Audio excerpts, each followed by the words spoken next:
During the warmer months of the year, dogs and cats may be susceptible to heat stroke, certain breeds being especially vulnerable. Heat stroke occurs when a dog or cat's internal regulatory mechanisms cannot maintain a normal core temperature of 101 to 102 degrees Fahrenheit. When the animal's core temperature rises above 105 degrees, all body systems begin failing rapidly.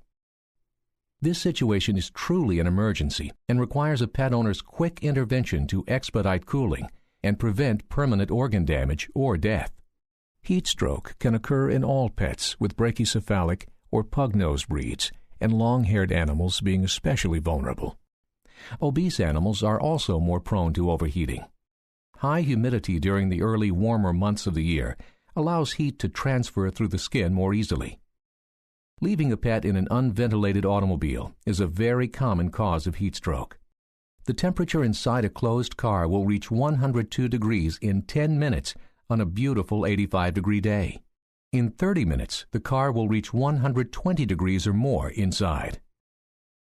An animal suffering from heat stroke may be standing listless or lying on its side, unresponsive. It will be hyperventilating or very rapidly panting and have thick, ropey saliva hanging from the tongue and mouth. The gum tissue and lips will, however, be tacky and dry.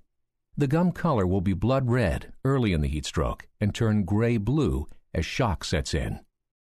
Seizures occur as the brain overheats, and cascades of physiological breakdowns occur.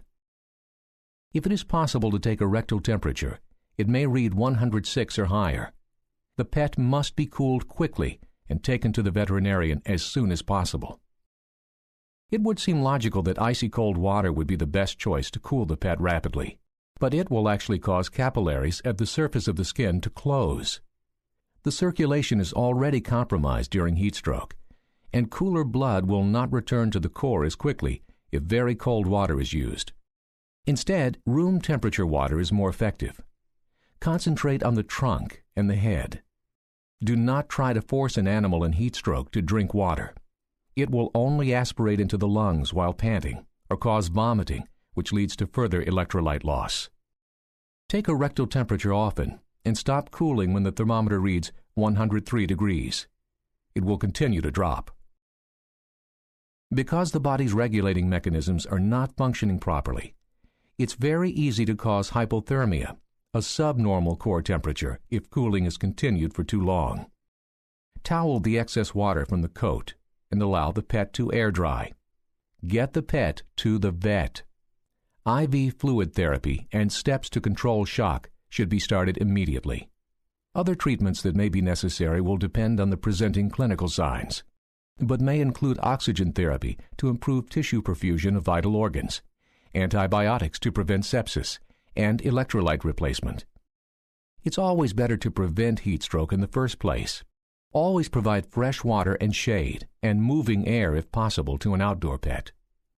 Remember that working breeds and enthusiastic dogs will go until they drop.